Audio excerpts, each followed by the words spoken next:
अमिश्रणीय द्रवों को पृथक करना तथा क्रोमैटोग्राफी। इस वीडियो में दो अमिश्रणीय द्रवों को पृथक करने की विधि, क्रोमैटोग्राफी की विधि द्वारा किसी मिश्रण के घटकों को पृथक करना। ये देखो मैं क्या लाया हूँ। ये तो बोतल है, इसमें ये क्या है? ये है जादू। देखो ये दोनों द्रव अलग अलग हैं। तुम इस बोतल को चाहे कितना भी हिला लो, ये मिलेंगे नहीं। अरे हाँ, ये तो सच में जादू है। ये दोनों तो अलग अलग ही हो जाते हैं।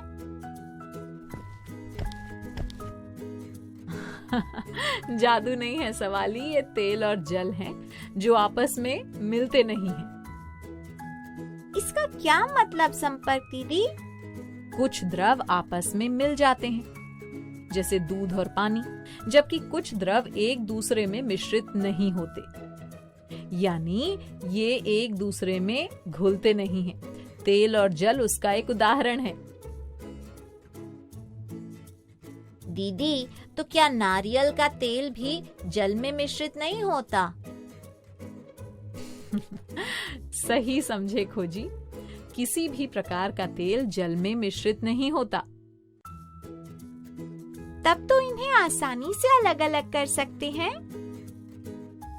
चूंकि तेल जल से हल्का होता है, इसलिए मिश्रण में जल के ऊपर तैरता रहता है। इसलिए इसे आमतौर पर निथार कर यानी डीकैंटेशन की विधि द्वारा जल से अलग किया जा सकता है। पर तेल और जल को पृथक करने के लिए पृथककारी कीप का उपयोग भी किया जाता है, जिसे अंग्रेजी में सेपरेटरी फनल कहते हैं। पृथककारी कीप, ये क्या होता है संपर्क दीदी? चलो संपर्क भैया के पास चलते हैं, वही दिखाएंगे कि पृथककारी कीप कैसे काम करती है।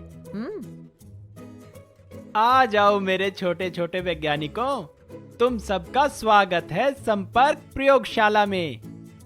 आज हम दो अमिश्रणीय द्रव यानी वे द्रव जो आपस में मिश्रित नहीं होते हैं, उनके मिश्रण से उन्हें पृथक यानी अलग करना सीखेंगे। इसके लिए हमें चाहिए कोई भी तेल, जैसे हमने यहाँ सरसों का तेल लिया है, जल, 2 बीकर, स्टरर और एक पृथककारी कीप। बच्चों, पृथककारी कीप एक खास तरह की कीप होती है, जिसका उपयोग दो मिश्रित ना होने वाले द्रवों को अलग करने के लिए होता है। इसका निचला हिस्सा एक शंकु यानी कोन के आकार का होता है और ऊपर का हिस्सा एक अर्धगोलक यानी आधे गोले जैसा हेमिस्फेयर के आकार का होता है। इसके ऊपर इसे बंद करने के लिए एक ढक्कन होता है, जिसे अंग्रेजी में स्टॉपर कहते हैं, और इसके निचले हिस्से पर एक टोंटी लगी होती है, जिसे अंग्रेजी में स्टॉप कोक कहते हैं। हमें प्रयोग शुरू करने से पहले जांच कर लेना चाहिए कि पृथककारी कीप की टोंटी बंद है। फिर सबसे पहले हम बीकर में सरसों का तेल और जल का एक मिश्रण बना लेते हैं। इस मिश्रण को पृथककारी कीप में डालते हैं। अब हम थोड़ी देर इंतजार करेंगे, जिससे मिश्रण स्थिर हो जाए। मिश्रण के स्थिर होने पर हम देखते हैं कि तेल की एक परत जल के ऊपर इकट्ठा हो गई।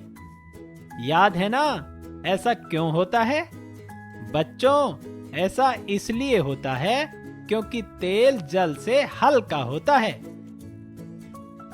अब हम कीप के नीचे एक खाली बीकर रखकर टोंटी को इस प्रकार थोड़ा सा खोलेंगे कि कीप में से जल एक एक बूंद करके नीचे बीकर में गिरना शुरू हो जाए।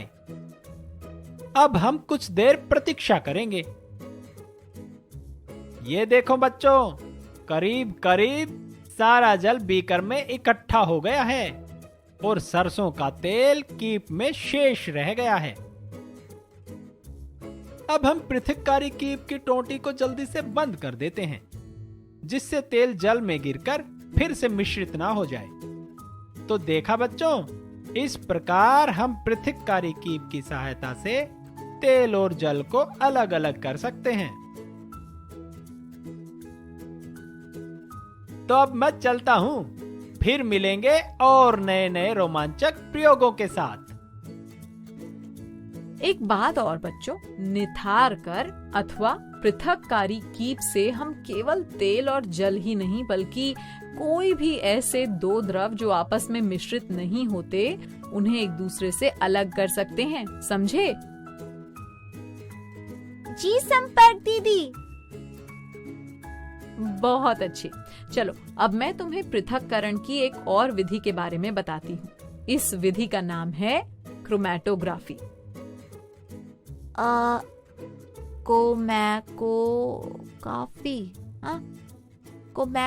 काफी।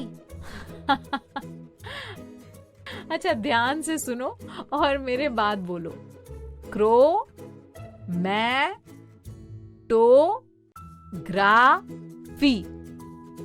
क्रोमैटोग्राफी,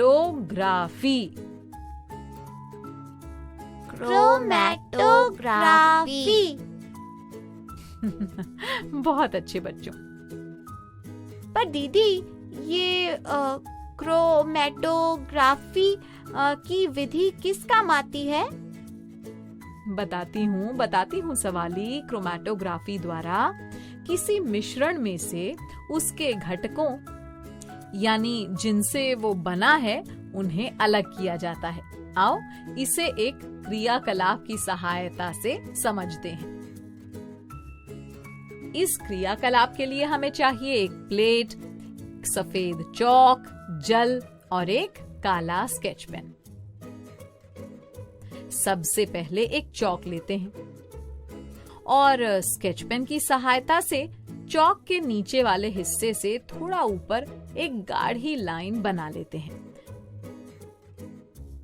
प्लेट में थोड़ा पानी लेते हैं और चौक के निचले भाग को पानी में डुबा देते हैं। पर बच्चों, ध्यान रहे कि जल स्तर स्याही से बनी लाइन के नीचे ही रहे। अब थोड़ी देर इसका निरीक्षण करते हैं।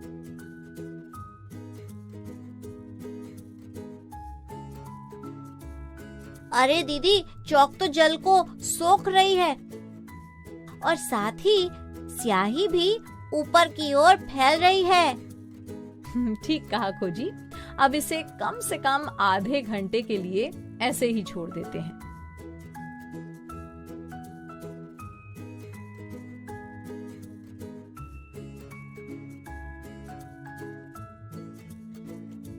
अरे वाह दीदी, चौक पर तो बहुत सारे रंग दिखाई दे रहे हैं। ये कहाँ से आए? तुम्हें जानकर आश्चर्य होगा, पर काली स्याही इन सभी रंगों से मिलकर बनी होती है। क्रोमैटोग्राफी के कारण ये सब रंग अलग अलग हो गए हैं। पर दीदी, ये सब रंग अलग कैसे हो गए? अच्छा प्रश्न है खोजी।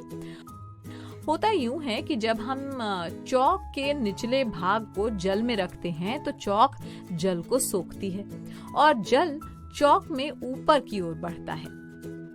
जब ये जल स्याही से होकर गुजरता है तो स्याही को बनाने वाले रंग जल में घुलने लगते हैं। जो रंग जल में आसानी से घुल जाते हैं वे जल के साथ दूर तक चले जाते हैं और जो रंग आसानी से नहीं घुलते वे थोड़ी दूर तक ही जा पाते हैं। इस तरह सभी रंग अलग अलग दूरी तय करते हैं और अलग अलग दिखाई देने लगते हैं। समझ में आया ना? जी संपर्क दीदी, हम क्रोमैटोग्राफी की विधि को अच्छे से समझ गए हैं। बहुत मजा आया। आज हमने दो अमिश्रणीय द्रवों को अलग करने की विधि सीखी और फिर क्रोमैटोग्राफी की विधि द्वारा किसी मिश्रण में से उसके घटकों को अलग करना सीखा। तो अब मुझे बताओ कि अगर हमें मिट्टी के तेल और जल के मिश्रण में से मिट्टी के तेल को अलग करना हो तो हम कैसे करेंगे? संपर्क दीदी, पहले हम मिश्रण स्थिर होने देंगे, जिससे मिट्टी का तेल जल के ऊपर एक परत के रूप में इकट्ठा हो जाए। हाँ, और फिर हम उसे निथार कर या पृथक्कारी कीप की सहायता से जल से अलग कर लेंगे। शाबाश खोजी, पर भला मिट्टी का तेल पानी के ऊपर क्यों इकट्ठा होता है? मुझे पता है दीदी, मिट्टी का तेल जल के ऊपर इसलिए इकट्ठा होता है क्योंकि वो जल से हल्का होता है ना? बहुत अच्छे सवाली। अच्छा, अब ये बताओ कि यदि मैं दो विभिन्न रंगों को मिलाकर एक घोल बनाऊं, तो तुम कैसे पता लगाओगे कि घोल किन रंगों से मिलकर बना है? दीदी, चौक पर घोल की कुछ बूंदें टपकाकर चौक के निचले हिस्से को पानी में डुबाने से उसके रंग अलग हो जाएंगे ना?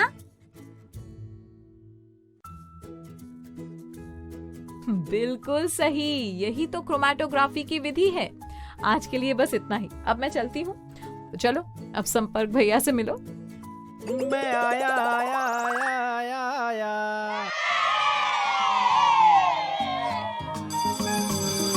ओके बच्चों, बाय बाय बाय।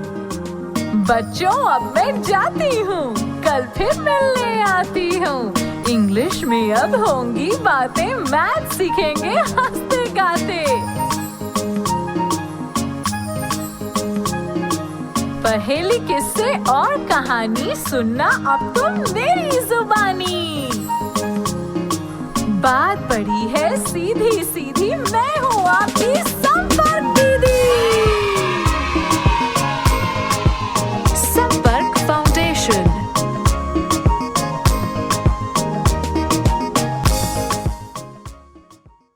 आपको ये वीडियो देखकर मजा आया ना?